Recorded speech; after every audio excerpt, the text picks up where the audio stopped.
40 రోజులు ఉపవాసాలు చేసామంటే నాకన్నా గొప్ప కొట్టాలి. నేను చేయలేదు కానీ నాకన్నా నువ్వు గొప్పగా ఉండాలి. ఏం లేకుండా నేను 40 రోజులు ఏం చేసింది? ఇది అసలు వాక్యానుసారం కానే కాదు.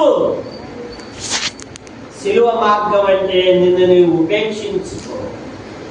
ఆ మార్గంలో నిన్ను దేవుడు హెచ్చిస్తాడు, బలపరుస్తాడు, ఆశీర్వదిస్తాడు. అర్థమైందా? కనుక శిలువ అంటే నేను ముగిస్తున్నాను. దేవుడి చిత్రాన్ని వచ్చే వారం కూడా మనం ధ్యానం చేద్దాం. శిలువ అంటే ఏమిటి? ఒక ప్రవచనాత్మకం మన జీవితాలు. అంతేకాదు, శిలువ అంటే ఏంటి మన జీవితాల్లో? ఆయనతో మనం శిలువ వేయబడిన అనుభవంలోనికి రావాలి. నేను క్రీస్తుతో కూడా, ఆ మాట మనందరం చెప్పగలగాలి. నా నోరు శిలువ వేయబడింది, తగ్గించుకుంటాను.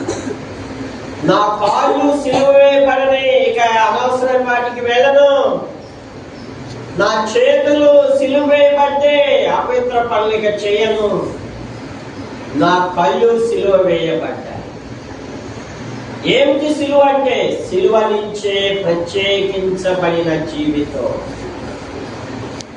ప్రత్యేకత ఉండాలి శిలువలో. శిలువలో నీ జీవితం ప్రత్యేకించబడకపోతే నీ జీవితం ఏమీ ప్రయోజనం అసలు లేనే